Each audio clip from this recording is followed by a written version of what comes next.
이사야 40장 1절부터 8절까지 봅니다. 우리 한 목소리로 읽도록 하겠습니다. 너희의 하나님이 이르시되 너희는 위로하라. 내 백성을 위로하라. 너희는 예루살렘의 마음에 닿도록 말하며 그것으로 외치라. 그 노역의 때가 끝났고 그 죄악이 사함을 받았느니라. 그의 모든 죄로 말미암아 여호와의 손에서 벌을 배나 받았느니라 할지니라 하시니라. 외친 너희는 광야에서 여호와의 길을 예비하라. 사막에서 우리 하나님의 대로를 평탄하게 하라. 골짜기마다 도두어지고 고르지 아니한 것이 평탄하게 되며 험한 것이 평지가 될 것이요 여호와의 영광이 나타나고 모든 육체가 그것으로 함께 보리라. 이는 여호와의 입이 말씀하셨느니라. 말하는 자의 소리여 이르되 외치라. 대답하되 내가 무엇이라 외치리이까 하니 이르되 모든 육체는 풀이요 그의 모든 아름다움은 들의 꽃과 같으니 풀은 마르고 꽃이 시들면 여호와의 기운이 그 위에 불미라. 이 백성은 실로 풀이로다. 풀은 마르고 꽃은 시드나 우리 하나님의 말씀은 영원히 서리라 하라. 아멘. 오늘 말씀의 8절 여러분 꼭 좀 암송하면 좋을 것 같아요. 제가 다시 한번 봉독할게요. 풀은 마르고 꽃은 시드나 우리 하나님의 말씀은 영원히 서리라 하라. 아멘. 장례도 나고 또 제가 일정이 있어서 새벽 기도를 한 2, 3일 제가 못했습니다. 계속 기도해 주셔서 감사합니다. 자, 우리 이사야라고 하는 이 성경을 계속 새벽에 묵상을 하고 있는데 그동안의 1장부터 39장까지의 전체적인 내용을 보면은 하나님의 강력한 심판을 예고를 하셨어요.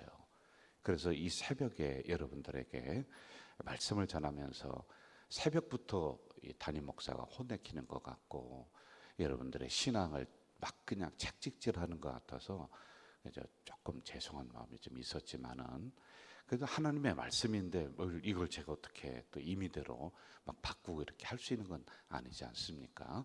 그래서 그대로 이렇게 전달을 했는데 잘 받아주셔서 감사해요. 자, 그런데 우리가 성경을 넓은 눈으로 이렇게 한번 보고 또 좁은 눈으로 깊이 이렇게 보기도 하고 이렇게 성경을 다각도로 이렇게 보는 거예요. 자, 하나님의 심판과 구약은 하나님의 채찍 이런 것들이 이제 선포가 많이 돼요. 그래서 말씀의 내용이 굉장히 강력합니다. 그러니까 너희들을 잘못하면 내가 죽일 것이다. 그런데 실제적으로 그렇게 하나님의 어미하신 심판이 막 내려오는 거예요. 그래서 여러분 창세기에 보면은 하나님이 노아의 그 방주를 통해서 홍수라고 하는 그 노아 홍수가 일어났다 이렇게 하지 않습니까? 이제 이러한 일들이 막 일어난단 말이에요. 그리고 소돔과 고모라 성을 막 멸망시키는 일이 일어나요. 이렇게 하나님의 말씀이 즉각적으로 막 인간들에게 임하는 게 이제 보편적으로 구약의 말씀이란 말입니다. 그리고 신약으로 넘어오면서는 이 신약은 이렇게 포용하는 거야, 사랑하는 거야, 은혜가 있는 거야, 다독거리는 거예요. 그리고 구약은 주로 하나님의 정확한 법, 규칙 이런 게 이제 선포가 되는 겁니다. 그런데 여러분 어떻게 법만 가지고 규칙만 가지고 어떻게 살아갈 수가 있어요? 그래서 신약으로 오면서는 은혜가 선포가 되는 거예요. 근데 이 두 가지를 같이 가지고 있는 거예요, 성경은요. 여러분 주로 이렇게 우리가 얘기할 때가 많아요. 교회가 은혜가 없다고. 물론 교회가 은혜로 살아야 됩니다. 결국에는 은혜가 우리를 주관해야 되는데 은혜가 되기 위해서는 하나님의 사랑이 되기 위해서는 그 밑에 공의, 정의 이게 있는 거예요. 법, 규칙 이런 부분들이 공존하는 거란 말입니다. 그래서 하나님의 법이라든지 규칙을 폐기하고 나는 은혜만 주장해, 나는 사랑만 주장해 그게 아니라 하나님의 공의와 정의라는 것을 통과를 해야지만이 진정한 하나님의 은혜, 하나님의 사랑 이게 나타날 수가 있고요, 지켜질 수가 있는 거란 말이에요. 이렇게 성경은 양쪽에 있는 것들을 같이 주장하는 겁니다.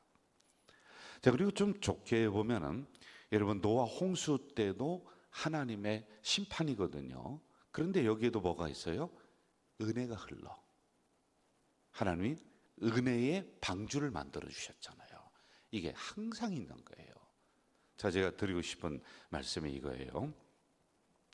지금까지 이사야를 우리가 보면서 크게 이제 세 가지를 한번 봅니다. 이들이 도덕적으로 타락했다 이렇게 나와요. 아비를 거역한 자식이다. 소와 나귀보다 못한 존재이다.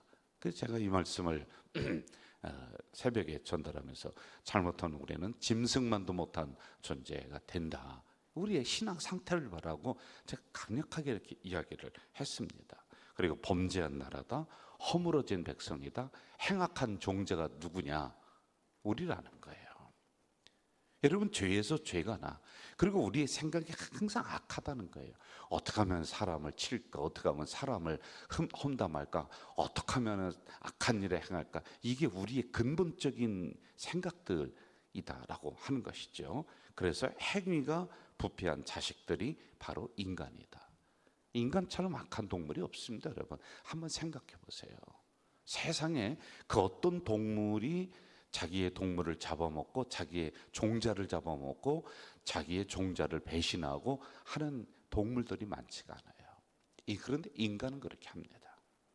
굉장히 인간이 선한 것 같아도 악하다. 이게 도덕적으로 타락했기 때문에 그렇다. 이걸 이사야 선지자가 계속 막 그냥 찌르는 거예요. 꼬집는 거란 말입니다. 자, 그리고 사회적인 상황이 그랬더니 어떻게 될까?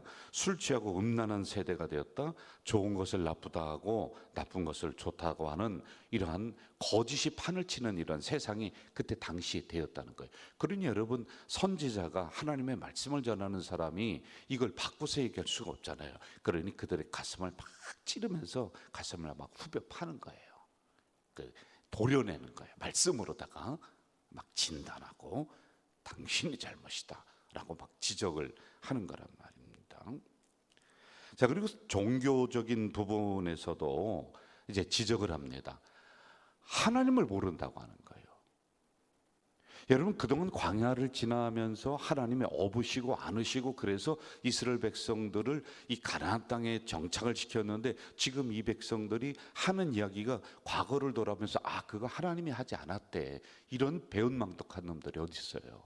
그러니까 종교적으로도 타락했다는 거예요. 하나님은 인정하지 않는 거예요. 그러면서 우리는 정치적인 상황을 이렇게 봤습니다. 이스라엘 백성들이 옆에 있는 아수르를 의지하고 이 옆에 있는 애굽을 의지한다. 그런데 이사야 선지자는 아니야, 이 나라와 저 나라가 너희들을 살려줄 게 아니라 누가 살려준다?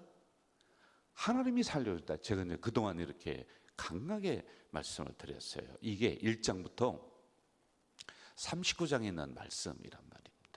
그런데 이사야라고 하는 이 성경이 66장이 되어 있는데요.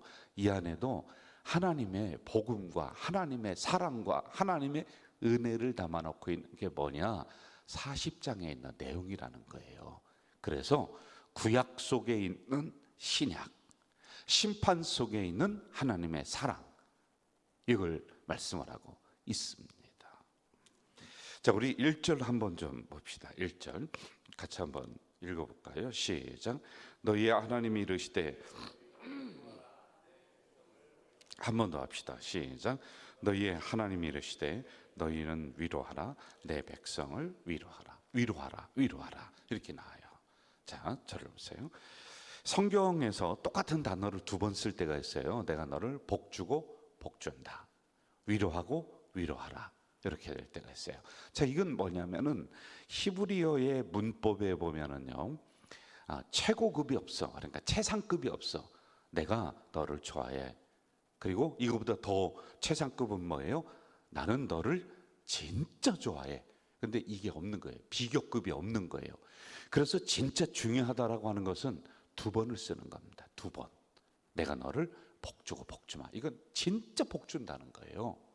위로하고 위로하라, 위로하라, 위로하라. 두 번 사용했잖아요. 하나님이 마음이 여기에 탁 담겨 있어서 내가 진짜 너를 위로하고 싶다 라고 하는 표현을 같은 단어를 두 번을 반복을 했다라고 하는 겁니다. 자, 그래서 하나님의 심판 속에 은혜를 선포하는 게 40장의 말씀입니다. 2절을 한번 좀 보세요. 더 구체적으로 나오고 있습니다. 2절 시작. 너희는 예루살렘의 마음에 닿도록 말하며 그것에게 외치라. 그 노역의 때가 끝났고 그 죄악이 사함을 받았느니라. 그의 모든 죄로 말미암아 여호와의 손에서 벌을 배나 받았느니라 할지니라 하시니라. 자, 노역의 때가 끝났다. 그 죄악이 사함을 받았다라고 하는 복음이 선포가 되고 있는 거예요. 여러분, 이 말씀을 이제 우리들에게 적용을 한번 해봐요. 하나님의 정확하신 말씀으로, 하나님의 정확하신 법도로 우리를 딱 내려찌면은요, 엑스레이처럼 그 말씀이 우리를 쫙 비추는 거예요. 그러면은 이 속에 있는 것들이 다 드러나. 감추어졌던 병들, 그래서 엑스레이는 진단하는 거예요. 진단. 네가 이게 잘못이야. 내 속에 있는 암병까지도 내 눈으로는 보지 못하는데 MRI, 엑스레이가 나를 쫙 진단하니까 내게 있는 이것들이 막 드러나서 어떻게 할 수가 없는 거예요, 여러분. 그래서 너는 죽을 인생이야. 왜? 이 속에 감춰진 암병이 있잖아. 사람은 몰라도 하나님은 불꽃 같은 눈으로 이 말씀으로 너를 진단하고 있어. 이게 구약이야. 그런데 신약으로 오면서는 엑스레이로 쫙 비춰져서 나는 죽을 인생이다. 나는 이렇게 죄가 많구나. 그런데 신약으로 와서는 이 복음이 우리를 진단한 것을 치료를 하는 거예요. 그래서 죽을 인생에서 다시 구원받을 인생으로 십자가를 통해서 우리를 옮겨주시는 게, 이게 그래서 짝이 맞는 거란 말입니다. 우리 모두는 어미하신 하나님의 말씀이 우리를 진단하고, 그래서 내가 죽을 인생이구나, 내가 부족한 인생이구나, 정말 하나님 앞에 제대로 설 수 없는 인생이구나, 이걸 우리로 하여금 알게 하는 거예요. 그런데 그것만이 아니에요. 우리가 어깨를 늘어뜨리고 고개 숙이고 코가 석자가 쭉 나오고, 그래서 그냥 이 세상을 터벅터벅 걸어가는 우리들에게 하나님이 오늘 이 말씀을 통해서, 아니야, 내가 너를 위로하마, 이제 너의 노예의 때가 끝났어, 너의 고난의 때가 끝났다라고 하는 위로의 말씀을 우리에게 선포해 주시니까 우리의 늘어졌던 어깨가 다시 펴지는 거예요. 야, 너 인생을 그렇게 망하게 내가 그냥 두지 않을 거야. 네 고난을 그렇게 고난으로 끝나게 내가 만들지 않을 거야. 야, 김권사야, 야, 권사야, 힘내라고 하나님의 말씀이 지금 이 새벽에 여러분들에게 임하는 거예요. 그러니 여러분, 고난 중에 내가 고개 숙이고 어깨 늘어뜨리고 힘이 축 처져 있는 우리가 이 말씀을 통해서 다시 영적인 힘을 딱 얻는 이러한 역사가 일어나는 거예요. 여러분과 저는 위로가 필요한 존재들이 이렇게 해요. 하나님의 위로의 말씀과 복음의 말씀과 새롭게 힘을 주시는 이 말씀이 필요한 존재들이란 말입니다. 여러분, 제가 성경 또 하나 읽어드릴게요. 40장 29절부터 31절 한번 봐요. 29절부터 31절 놀라운 말씀이 나와요. 피곤한 자에게는 능력을 주시며 무능한 자에게는 힘을 더하시나니 소년이라도 피곤하며 곤비하며 장정이라도 넘어지며 쓰러지되. 31절 같이 읽읍시다. 시작. 오직 여호와를 앙망하는 자는 새 힘을 얻으리니 독수리가 날개치며 올라감 같을 것이요 다른 박질하여도 곤비하지 아니하겠고 걸어가도 피곤하지 아니하리로다. 할렐루야. 이런 은혜와 이런 능력이 이 심판 속에, 그리고 어미하신 하나님의 말씀 속에 담겨져 있다는 거예요. 저는 오늘 이 새벽에 이 말씀을 붙잡으시기를 주의 이름으로 축원합니다. 제가 화요일에 노인대학, 요즘은 청춘대학이라고 하죠.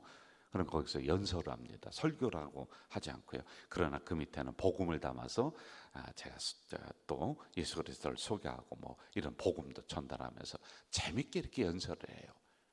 자, 그런데 끝나고 나면은, 끝나기 전에 이분들이 제가 올라가기만 해도요, 한 150명 되는 어르신들이 올라가 서기만 해도 이분들이 박수 쳐주는 거예요. 연설을 할 때 보통 2번에서 3번의 박수가 나옵니다. 저는 우리 교회에서 20년간 설교해도 박수 한 번 제가 설교 때 못 받았어요.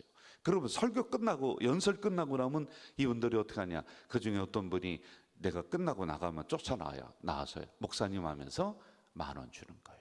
이거 가지고 만난 거 사잡수시라고. 저는 설교 끝나고 돈 한 번도 못 받았어요, 여러분들에게. 그런데 이게 작은 위로가 되는 거예요, 여러분. 제가 주일이면은 장로님들, 성도님들 만나요. 그러면은 어떤 장로님들은 와서 손 꼭 잡고, 그리고 어떤 성도님들은 목사님 오늘도 은혜가 됐습니다 그러면서 저를 위로하는 거예요. 목사님의 말씀에 힘을 얻습니다. 여러분, 목사도 위로가 필요합니다.